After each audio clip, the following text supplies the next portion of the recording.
I don't think it's a secret to anyone on the channel that I don't hate Super Meat Boy Forever. I actually like it a fair amount, in fact. But going through Steam, it's kind of a sharp reminder because I know on Epic they don't show the reviews as predominantly, so on Steam there's definitely kind of a sharp reminder that the reception on this one's very mixed. So I kind of thought it would be fun to just go through and look at a couple of reviews, see kind of what the consensus might be. Puny Kirby. I wanted to enjoy this game. I really did. I waited so long for it. I got Super Meat Boy back when it released and loved it. It was hard but fair. Everything I did wrong felt like my fault, and I loved it. That sounds like every IGN review I've ever heard so far, but this game is not Meat Boy. This feels like a different game with a Meat Boy skin added. Not to say it's a bad game, but it's not a Meat Boy game. The auto-running ruins everything, especially in Dark World levels.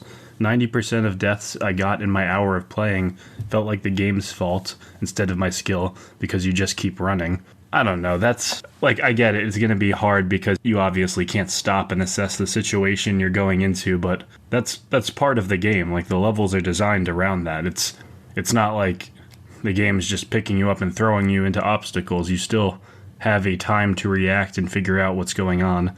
I will admit that some of the later levels kind of get very puzzly, like the lab, and there are times where on my first playthrough I was like, there's no way I could have figured out how to get through that when I couldn't stop and assess it, but this seems like it's kind of fundamentally not understanding what the game is to a degree, so, but either way, I'll continue reading. You can't adjust yourself to react to the fast-moving environment. You just have to accept what comes, and the A+ time requirements are too strict. It took me 7 attempts to A+ the tutorial. The tutorial. Even when... Wow, okay, so this is the guy who did the Cuphead review. Even when I was spamming punch to boost myself as much as I could, it just decided not to give it to me. I got super close, but not enough so many times, and I just barely made it on my 7th attempt. I am so disappointed by this that I actually feel like crying. If you are a fan of Super Meat Boy, don't buy this. How does it... Okay, so let's say, even if you don't like Super Meat Boy Forever and you're reading this review, how does this have 592 people saying that it's helpful? Because I feel like when the person wrote this, they were very salty. Like, don't get me wrong, I get pretty salty sometimes too, but it feels like when this person wrote this, they should have probably waited a handful of hours before actually finishing their thoughts, because if I had less brain cells and I was an unfunny internet person, I would just say skill issue on this instead of actually contributing anything. Yeah, I don't know, man. I don't think it's as hard as he's making it out to be. It just doesn't...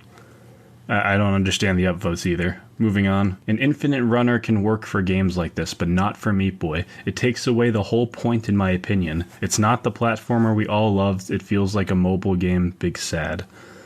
Well, I guess there's an argument that can be made that the core principles of Meat Boy don't mesh perfectly with an auto runner, but definitely a lot more fair than the first review that we read.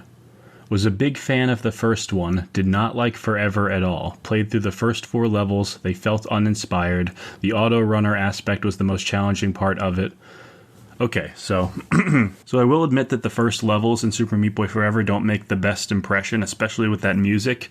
The music that plays isn't necessarily a bad track, but it feels like loading screen music, and it just doesn't get you pumped up to play the rest of the game. It has like a country whistle to it. It's just not what a Meat Boy song should really sound like.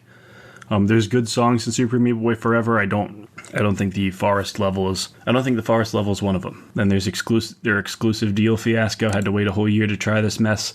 Okay, look, I'm not gonna sit on a pedestal and defend Epic Games or anything, but I don't know, man. For me, it's always just been another launcher. I get there's probably some people watching this that like everything to be on Steam, and I totally get that.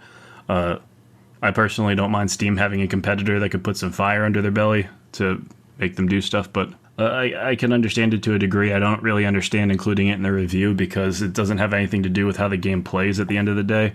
This is one of the reviews we see on the side. I'm going to give my positives first because I have to give this game some credit. The presentation is ultimately better than the first game. That's true, yeah. It does feel more corporate. It does feel more Saturday morning cartoon. It doesn't really have that indie game Newgrounds feel to it, no, but there is no arguing that the cutscenes and all of that good stuff in Super Meat Boy Forever is just top-notch 10 out of 10 stuff. Like, it's very, very fluent. It's very good. They clearly had a bigger budget and created a fully 2D animated game that adds more style and detail to the setting and character designs. And while not as memorable as the original Danny Breckenowski score, sorry if I mispronounced that, the soundtrack is pretty good with a wider range of instruments. Also, just like the first game, the controls are super precise and immediately respond to the player's input. Another cool addition is being able to attack enemies. Finally, getting the true ending doesn't require finishing the Dark World, and you'll appreciate that, trust me.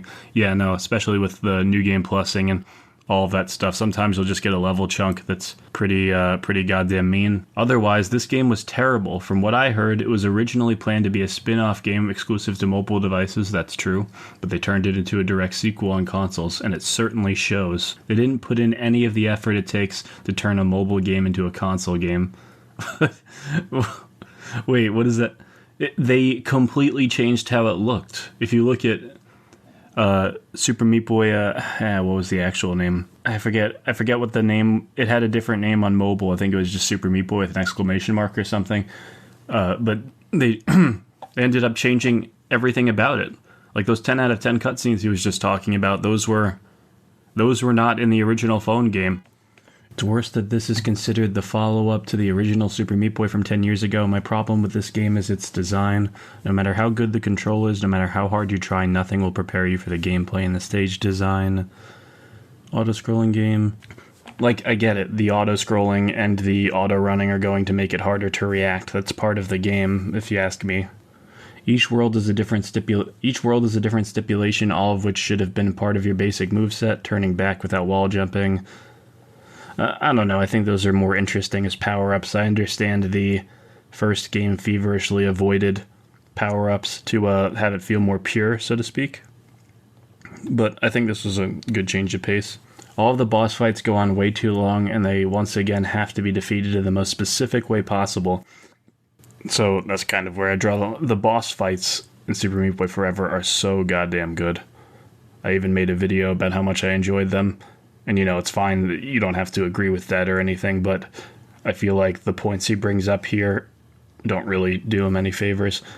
To make things worse, the boss fights, all of them go on way too long, and they once again have to be defeated in the most specific way possible. If you try jumping instead of ducking, you'll die. If you attack way too many times, a projectile will come up from behind you and kill you. Unlike the regular stages, these multi-phased boss fights have no checkpoints, so you can be stuck on them for over half an hour. In short, this is a poorly designed platformer and a worse sequel to such an amazing indie game. Just stick with the original, it's much easier to pick up and play, and it's nowhere near as punishing for making mistakes.